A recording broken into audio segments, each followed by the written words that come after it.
Dua calon presiden Anies Baswedan dan Ganjar Pranowo berbicara Indonesia masa depan dalam sarasehan IKA-UNM di Hotel Four Points, Kota Makassar pada Sabtu 18 November 2023. Dalam sarasehan tersebut, keduanya memaparkan dua hal, yakni reposisi praktik demokrasi Pancasila dengan kenyataan saat ini, serta bagaimana praktisi ekonomi menuju Indonesia yang berkeadilan. Adapun untuk informasi selengkapnya akan disampaikan langsung oleh rekan wartawan Tribun Timur, Rinaldi. Silakan untuk laporan lengkap dari Anda, rekan Rinaldi. Baik, terima kasih rekan Nina dan selamat siang Tribuners. Benar sekali kemarin dua calon presiden Anies Rashid Baswedan dan Ganjar Pranowo berbicara Indonesia masa depan dalam sarasehan IKA UNM di Hotel Four Points by Sheraton, Jalan Andi Jema, Kota Makassar, Sabtu 18 November 2023 kemarin. Dalam sarasehan tersebut tentu keduanya memaparkan dua hal, yaitu reposisi praktik demokrasi Pancasila dengan kenyataan saat ini, serta bagaimana praktisi ekonomi menuju Indonesia yang berkeadilan. Calon presiden nomor urut 3 Ganjar Pranowo mendapat kesempatan lebih dulu, di mana Ganjar tiba di Hotel Four Point sekitar pukul 9.38 waktu Indonesia bagian tengah, didampingi oleh Ketua PDIP Sulawesi Selatan Ridwan Andi Witir. Ganjar mendapat Ganjar mendapat sambutan hangat oleh Ketua IKWNM Nurdin Halid dan juga Rektor Universitas Negeri Makassar, Prof. Hussein Syam maksud saya. Dalam sesi pertama, kesempatan diterima oleh Ganjar untuk memaparkan gagasannya mengenai tema yang sudah diberikan di depan para anggota IKWNM. Ganjar Pranowo menyoroti berbagai isu penting terkait demokrasi yang berlandaskan pada nilai-nilai Pancasila. Dia menggarisbawahi pentingnya memperkuat praktisi demokrasi yang berdasarkan pada prinsip-prinsip Pancasila sebagai landasan utama bangsa Indonesia.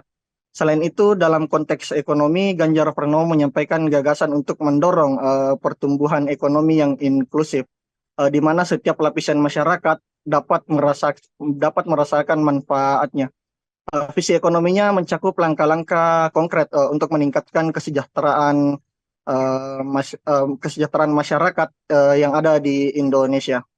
Namun ada satu hal yang menarik ketika Ganjar pada saat sarasehan IKWNM kemarin, ketika Ganjar mendapatkan pertanyaan dari salah satu pakar hukum tata negara UGM, yaitu Prof. Zainal Arifin Mokhtar. Kala itu Prof. Zainal menanyakan kepada Ganjar soal penilaiannya terhadap penegakan hukum yang ada di Indonesia saat ini.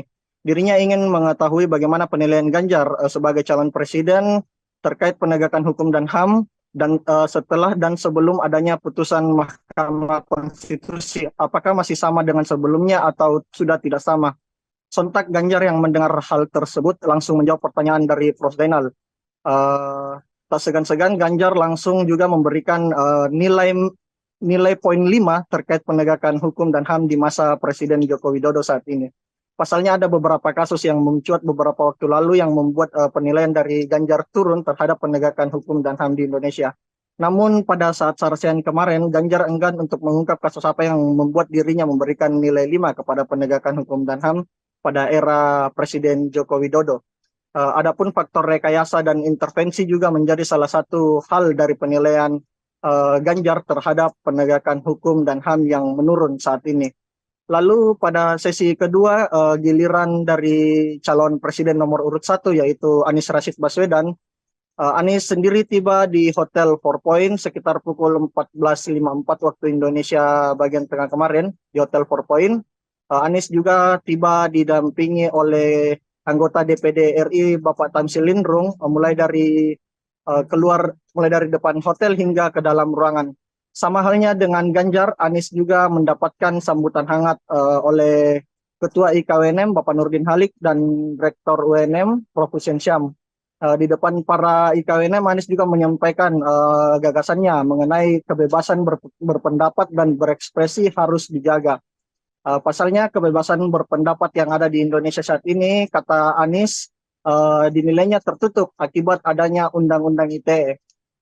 Lalu mantan Gubernur DKI Jakarta juga ini mengaku tidak akan menghapus melainkan akan merevisi Undang-Undang ITE yang menjadi polemik di Indonesia saat ini. Anies menegaskan dalam pandangannya kemarin, yang paling penting dari kritikan adalah mengenai substansinya. Pasalnya saat ini sudah sudah saatnya bagi para pengkritik untuk mendapatkan ruang agar menjadi evaluasi demokrasi. Dan bagi substansi yang mendapatkan kritikan, kata Anies kemarin, itu harus memberikan hak jawab kepada para pengkritik yang mengkritik substansinya.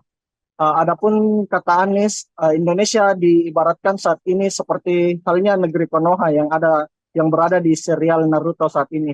Pasalnya sudah 25 tahun Indonesia menjalani reformasi mulai dari tahun 1998. Namun hingga saat ini negara Indonesia seperti tak ada keberanian untuk mengucapkan suatu kebenaran karena terhalangi oleh berbagai peraturan yang ada. Hal tersebut menggambarkan adanya kemunduran keberanian dalam mengekspresikan kebebasan berpendapat yang ada di Indonesia saat ini. Apalagi kata mantan Menteri Pendidikan ini, masih banyak ketimpangan yang tidak merata yang dirasakan oleh masyarakat di Indonesia saat ini. Olehnya kehadiran Ganjar dan Anies Baswedan dalam diskusi ini memberikan gambaran jelas mengenai fokusnya dalam membangun fondasi demokrasi yang kuat dan menjalankan ekonomi yang lebih merata, serta juga menciptakan Indonesia yang adil dan berkeadilan bagi seluruh masyarakat yang ada di Indonesia. Seperti itu kiranya rekan Nina. Baik, terima kasih atas informasi lengkap dari Anda, rekan Renaldi. Selamat bertugas kembali.